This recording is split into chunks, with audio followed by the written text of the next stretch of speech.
Welcome to my channel. In this video, we will discuss mixed numbers. Yung mga fractions na so far na-encounter natin from the previous video, Introduction to Fractions, halimbawa, 1/3, 2/3, 3/4. Kung mapapansin ninyo, mas malaki lagi yung denominator kaysa sa numerator. Or mas maliit yung numerator kaysa kay denominator.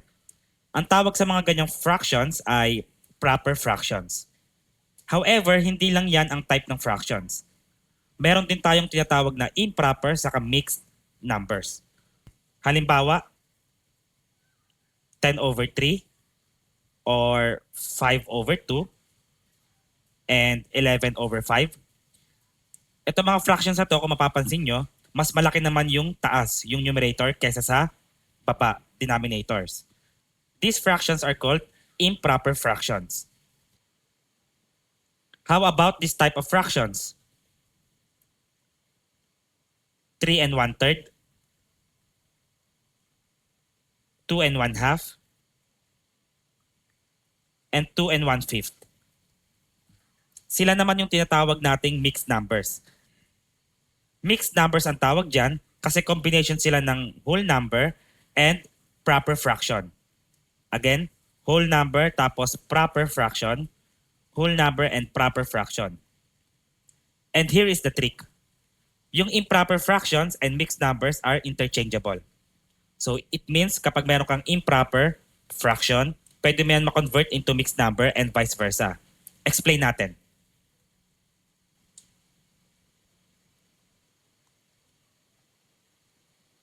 For example, consider natin tong improper fraction na 10/3. So mas malaki yung taas kaysa sa baba, improper yan. Ngayon, pwede nyo yan ma-convert into mixed number. Paano? Well, i-divide natin. So 10 divided by 3, ang 10 ay hindi divisible by 3. So may butal yan or may remainder yan. 10 divided by 3, that is 3. Tapos, alam natin na 3 times 3 is 9. Kulang ng isa para mag-10. Okay, so may sobra na isa, yung remainder, and then over 3. Ayan na yung mixed number equivalent. Okay, so equal yan sila. Kung gusto nyo, pwede naman kayo gumamit ng standard division like this, 10 divided by 3. So 3, and then 3 times 3, that's 9. And then 10 minus 9 is 1. So ayan na yun. 3, ito yung whole number, ito yung numerator, at ito yung denominator. 3 1/3. Malinaw? Okay. Also, to prove my point, i-visualize natin silang dalawa. Ipakita natin visually kung bakit sila equivalent. As we can see in our diagram, it is very evident na equivalent lang sila. Kung titignan natin sa may 10/3, meron tayong 1, 2, 3, 4, 5, 6, 7, 8, 9, and then 10. 10 parts, and then hindi yan out of 3. Ibig sabihin, lahat ng ating whole circular units ay divided into 3 equal parts. Tapos sa may 3 1/3 naman, ganun din. Kaya lang, yung tatlong bilog natin or yung tatlong whole unit natin, hindi natin nilagyan ng division. So we can consider this as whole number 1, and then 2, 3. Kaya meron tayong whole number na 3. Tapos 1 part out of 3 parts. So 3 1/3.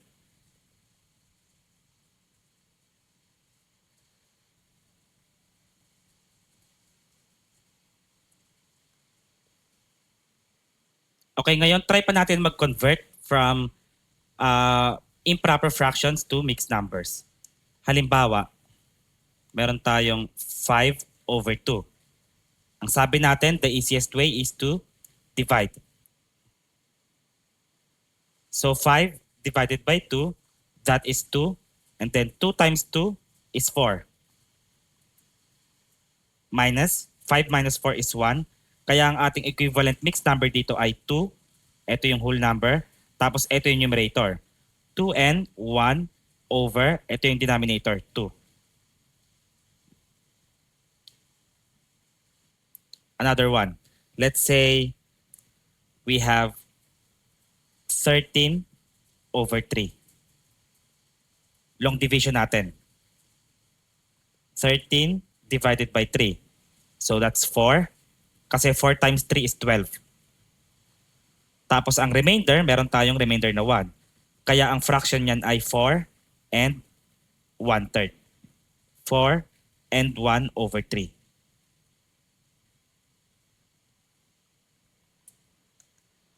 How about 20 over 7? So divide natin. 20 divided by 7, that's 2. And 2 times 7 right here is 14.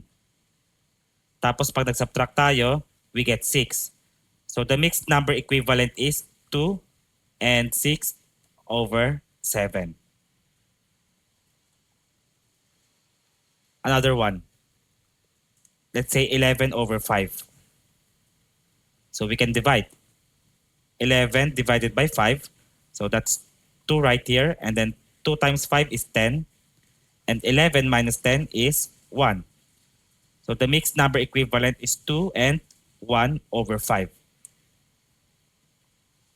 Paano kung baliktad naman? Okay? Paano naman kung baliktad? So halimbawa naman, meron tayong 3 and 2 over 3. So ang gagawin, simple lang. Ipag-multiply nyo lang yan, tapos yung sagot, i-add nyo rito. Okay? So 3 times 3 is 9, and then 9 plus 2 is 11. So 11 over, kopyahin yung denominator, 3. How about 7 and 3/4? Again, multiply natin dito, ganyan. Tapos yung sagot, i-add natin sa numerator. 7 times 4 is 28, and 28 plus 3 is 31. So we have 31, and then copy the denominator, 4. Next, halimbawa meron tayong 5 and 4 over 7.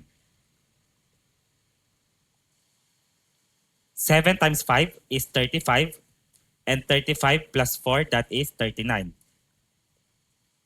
So 39 over, copy the denominator, 7. 9 and 3 over 8. 8 times 9, that is 72. And 72 plus 3, that is 75. So this is equal to 75 over the denominator, 8.